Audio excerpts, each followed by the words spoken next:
Hello students, welcome back to my channel Simplified Chemistry. In the previous session, we have already discussed the Rault's law for volatile solvent and volatile solute. It means liquid and liquid. Now in this particular session, we are going to discuss the Rault's law for volatile solvent and non-volatile solute. And plus, we will discuss what is colligative property.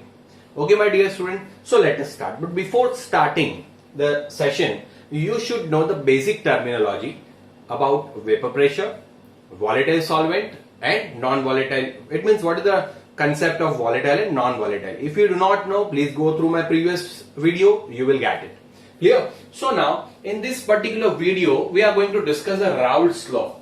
I am writing here that we have volatile solvent, and I am writing here we have non-volatile solute. You know the difference between now volatile solvent and non-volatile solute. It means you know the difference between volatile and non-volatile. So here, let's take two beakers. It means two containers. The first container and the second container. In first container, we have filled volatile component A.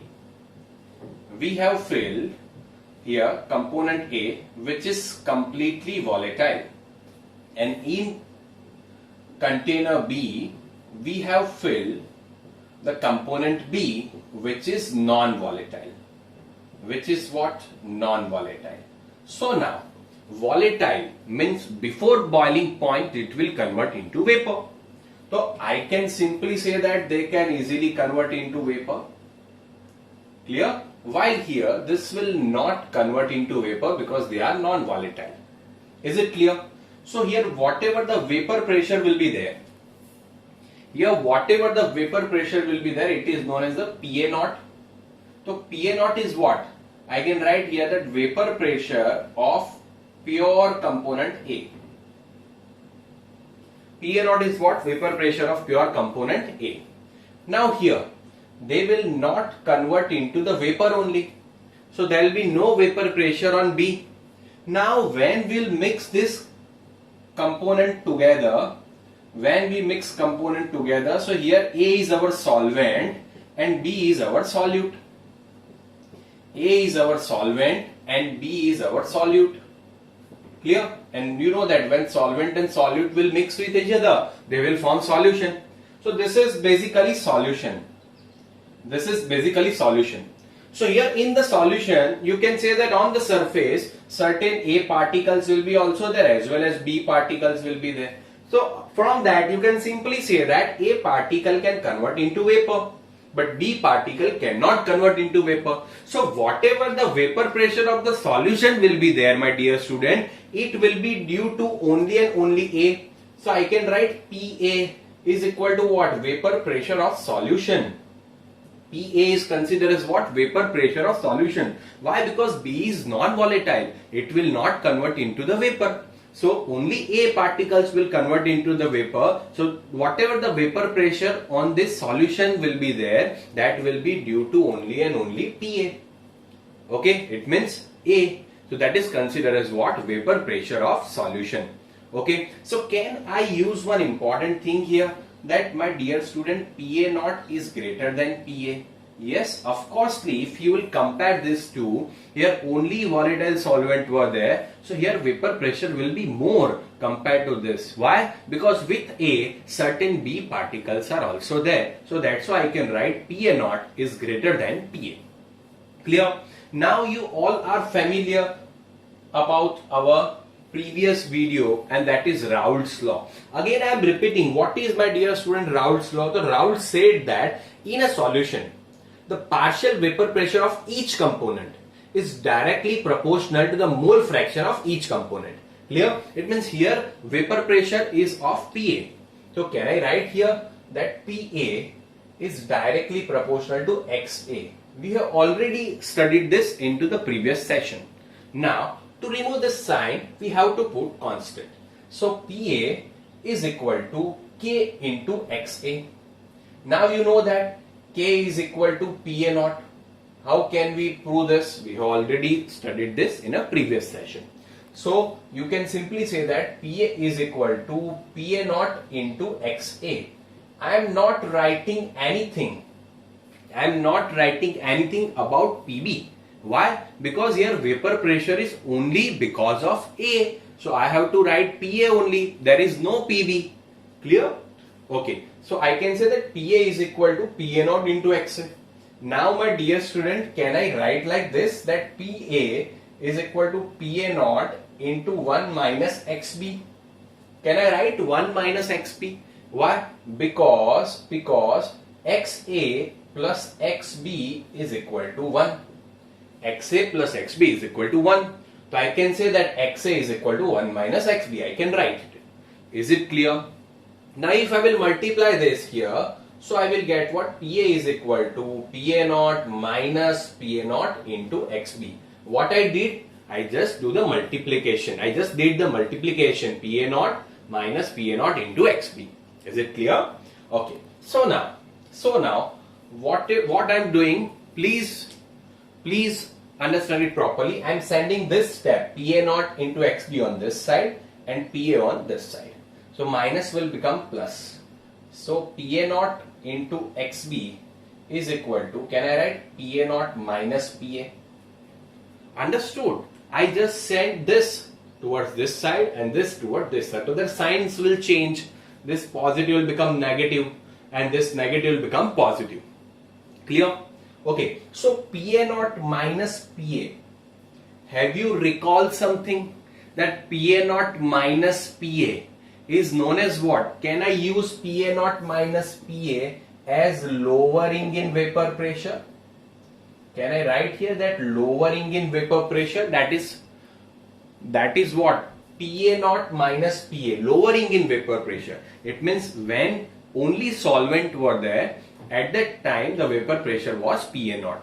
When we made the solution, the vapor pressure decreased and decreased by PA. So PA naught minus PA is considered as a lowering in vapor pressure.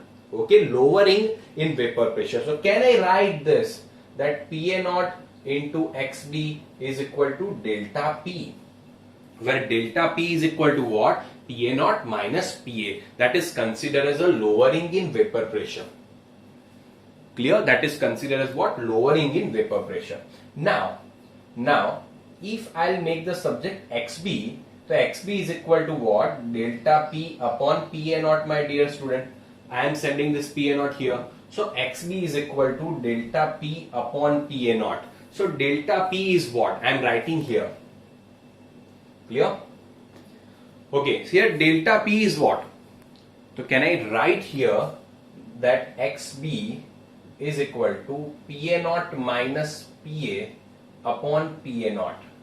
So this is our formula, that XB is equal to PA naught minus PA upon PA naught. So can I say this whole step as PA naught minus PA upon PA naught as relative lowering in vapor pressure? Relative lowering in vapor pressure. Delta P is only just lowering in vapor pressure, but this part is considered as a relative lowering in vapor pressure. Why relative? That in relation to this, let me explain you that initial PA naught is, suppose it was 100 and now we found that PA is equal to 80. So 100 minus 80 means what? That how much it decreased. It means that is lowering in vapor pressure. But upon 100 if I will do, so I can say that in relation with the 100, how much it will decrease? In relation with 100. Understood? The same thing. PA naught minus PA, it will decrease, but in the relation with PA naught. So that's why it is considered as what? Relative lowering in vapor pressure. Okay, my dear student. So XB is equal to, now please take the screenshot. I want to write something. Please take the screenshot. Okay. So now I'm using this side, I'm keeping the right side. Okay, so I'm only using the left side, so you should understand. Okay, so can I write now that XB is equal to PA naught minus PA upon PA naught. PA naught minus PA. So this PA naught minus PA upon PA naught is known as the relative lowering in vapor pressure. So we will use the term RLVP. RLVP means what? Relative lowering in vapor pressure. So can I use now relative lowering in vapor pressure is equal to X2. So X2 is what? XB or 2. Whatever you want to put, you can put. The XB is there. So let it be XB. So XB is what? You can say that mole fraction of solute. You can say that XB is what? Mole fraction of solute. Okay, so this you can say that relative lowering in vapor pressure is equal to XB, that is mole fraction of solute. Understood now what is relative lowering and what is lowering? Relative and lowering. Clear? Okay. So now can I write PA naught minus PA upon PA naught is equal to XB. So XB is what? Mole fraction of solute.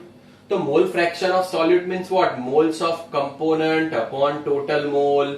Can I write here? We are talking about binary solution only. A and B is only there. So I can say XB is equal to NB upon NA plus NB. So our formula will be like this, that PA naught minus PA upon PA naught is equal to NB upon NA plus NB. So this is our formula for, you can simply say that, non-volatile solute and volatile solvent.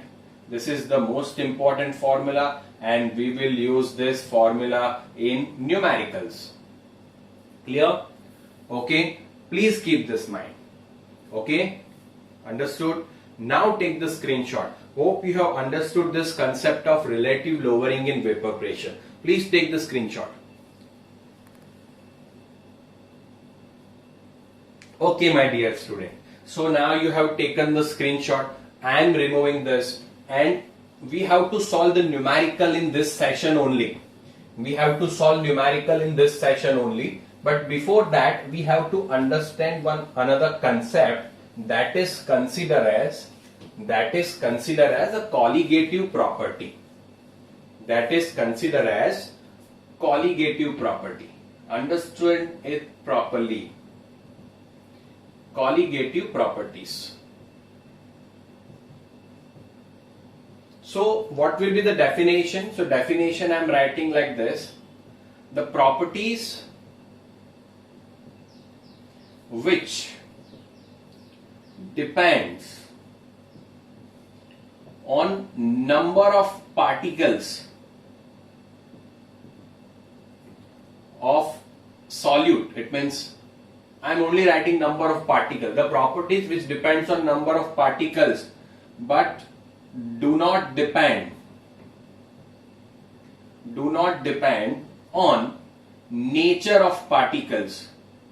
Nature of particles, and that's particles we are actually talking about what? Solute. So that's why I am writing here that properties which depends on the number of particles but do not depend on nature of particles.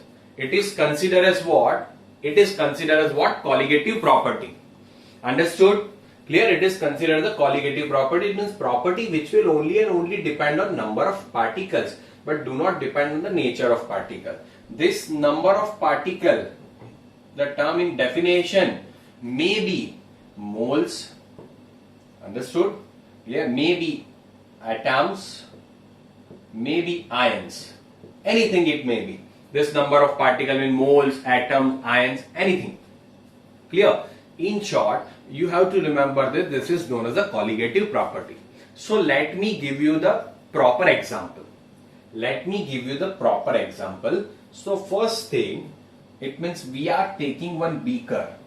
So in that beaker, we have filled water in it.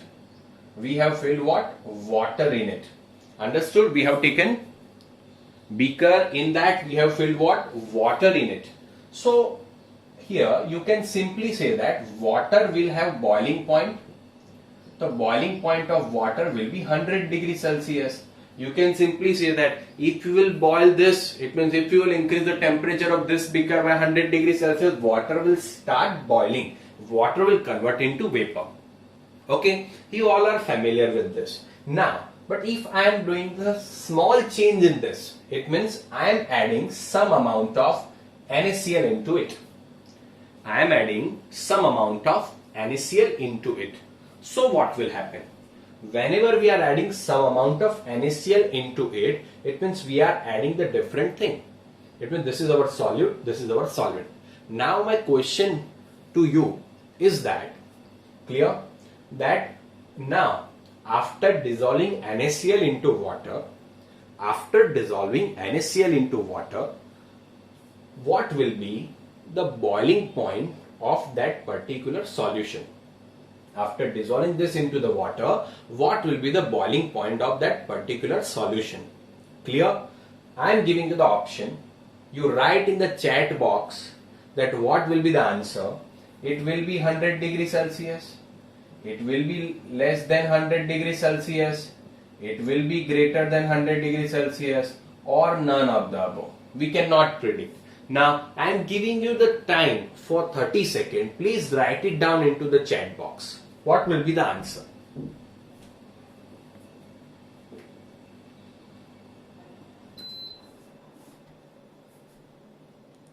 Okay, what will be the answer? So many of you have given the answer.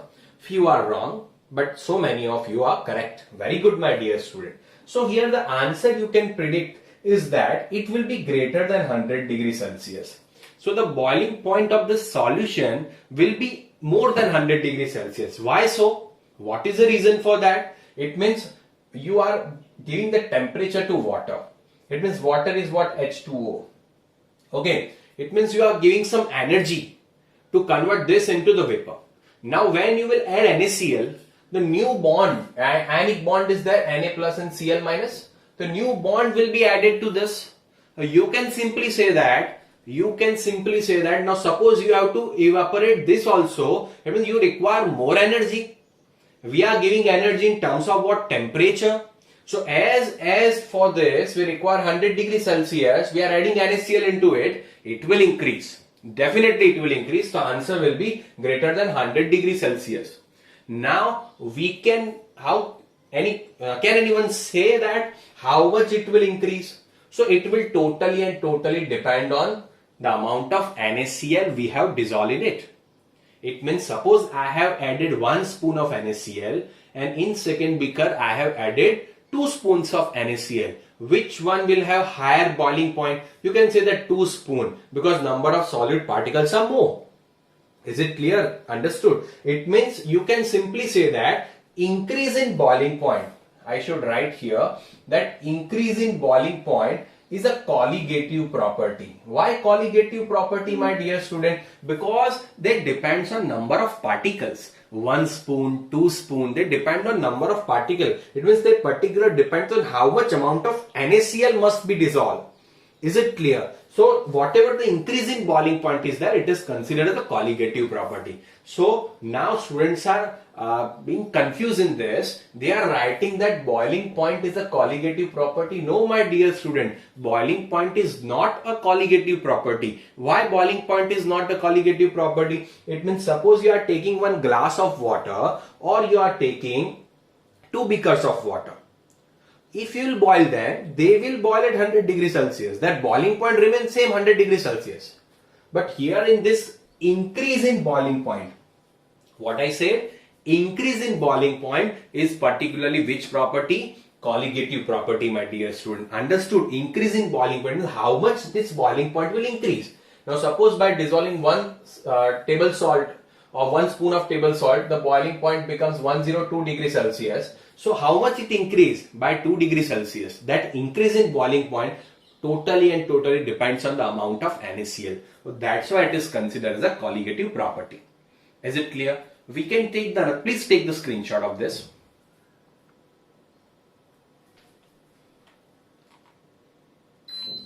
Okay, now after this, let's take the another example for colligative property.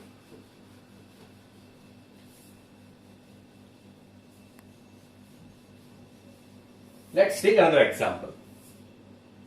Okay, so another beaker and water we are taking. So now water we have taken. So what will be the freezing point of water? It will be 0 degrees Celsius. Freezing point of water will be what? 0 degrees Celsius. Now suppose I will add NaCl into it. Now it will become solution. So now you can say that. Now again I am asking the question. You have to write it down into the chat box. What will be the answer? I am writing 4 options. Greater than 0 degree Celsius, less than 0 degree Celsius, is equal to 0 degree Celsius, that none of the above. It is my question is when we will dissolve NaCl into the water, its freezing point will increase or decrease. First thing, it's this solution's freezing point, not water. Water's freezing point will remain same, but solution's freezing point, it means suppose we have to convert water into ice, we require 0 degree Celsius temperature. Now we have dissolved NaCl. Now this whole solution we have to convert it into the ice. So what temperature it will require? Greater than, less than, is equal to, or none. So you can simply say that suppose you have to convert this into the solid form, you have to go less than 0 degree Celsius. In the minus you have to go. It means less than 0 degree Celsius. So answer will be B. Answer will be what? B. Clear? It means you can simply say that the decrease in freezing point, that is also colligative property. It means how much it will decrease. It will totally depend on the amount of NaCl we have dissolved. Clear? So it is also colligative property. Okay. Now, what we have taken? Relative lowering in vapor pressure. So can I say relative lowering in vapor pressure as a colligative property? Yes, I can say. How I can say that? That first of all we have taken only solvent. Okay, just now we discussed this. We have taken only solvent particles. The solvent will convert into their vapor pressure is considered as a PA0. Now we are dissolving B solute, and B is what? Non-volatile.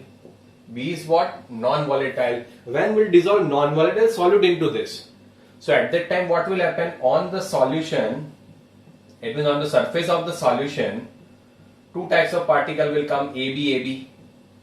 So we saw that only A will convert into the vapor.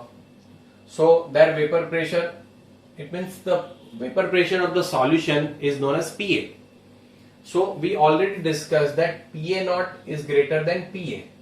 It means you can say that by dissolving solute into this A particular solvent, vapor pressure of the solution decreases. How much it will decrease? It is directly proportional to what? X2. That thus now we have discussed. Relative lowering in vapor pressure is X2. X2 is basically what? Moles. Mole fraction means what? Moles of component upon total mole. So amount of mole is also number of particle. So it depends on number of particle. How much it will decrease? It will depend on the amount of solid we have dissolved into this. So that's why relative lowering in vapor pressure is also considered as what, my dear student? Colligative property. Is it clear? So vapor pressure is not a colligative property, but relative lowering in vapor pressure is a colligative property. Okay. Also, boiling point is not a colligative property, but increase in boiling point, elevation in boiling point is a colligative property. Okay, similar thing goes for this freezing point. That freezing point is not a colligative property, but depression in freezing point, that is decrease in freezing point, is considered as a colligative property. So in this particular chapter, we have to see the 4 colligative properties: elevation in boiling point, that is increase in boiling point; depression in freezing point, that is decrease in freezing point; third, relative lowering in vapor pressure, that we have discussed today only, relative lowering in vapor pressure. And the next one is the osmotic pressure, that we'll discuss in detail.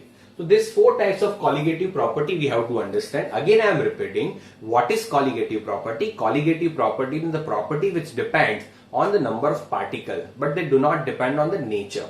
That is considered as what? Colligative property. Understood? Is it clear? So in this session we have discussed about what that relative lowering in vapor pressure means, colligative properties, and the Rault's law for volatile solvent and non-volatile solute. Now we will solve the numericals based on Rault's law part 2, that is volatile solvent and non-volatile solute. But before that, please take the screenshot of this. Okay, my dear student. So let us start the numericals of this topic. But before starting the numerical, we have to understand one important thing that I am showing you here. You know that PA0 minus PA upon PA naught is equal to X2. X2 can also be written as this form, N2 upon N1 plus N2.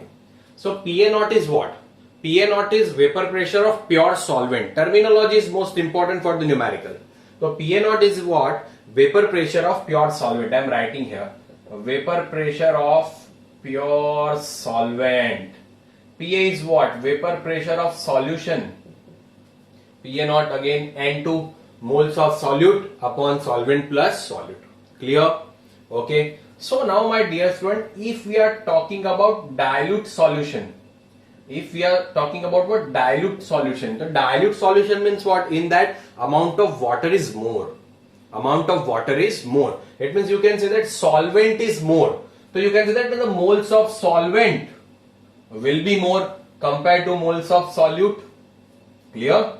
So can I write this formula as this? PA naught minus PA upon PA naught is equal to N2 upon N1 only. I am not writing because here N1 is very greater than N2. Whenever dilute solution is there at that time only. Otherwise we have to apply this formula. But whenever dilute solution is written, if it is written dilute solution, at that time what? N1 will be very greater than N2. So N2 will be very less in compared to N1. So N1 plus N2 will be nearly equal to N1 only. So that's why we can write this. Now N2 is what? Moles of solute. N1 is what? Moles of solvent.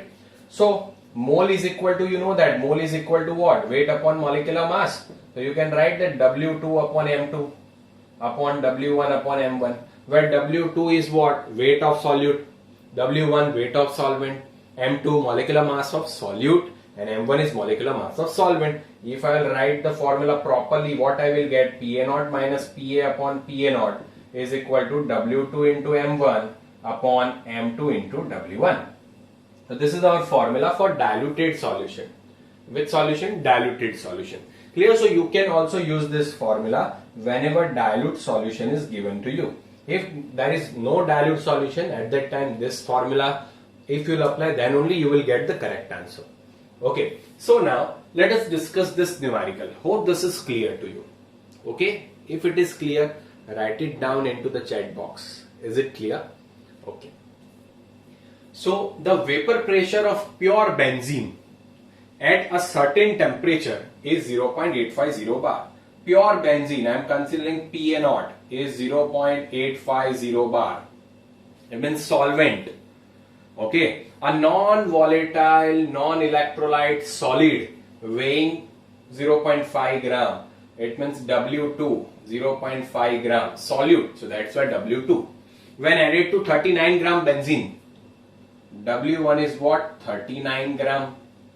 Okay, benzene. Molecular mass also given of benzene, that is 78. So 78 gram per mole.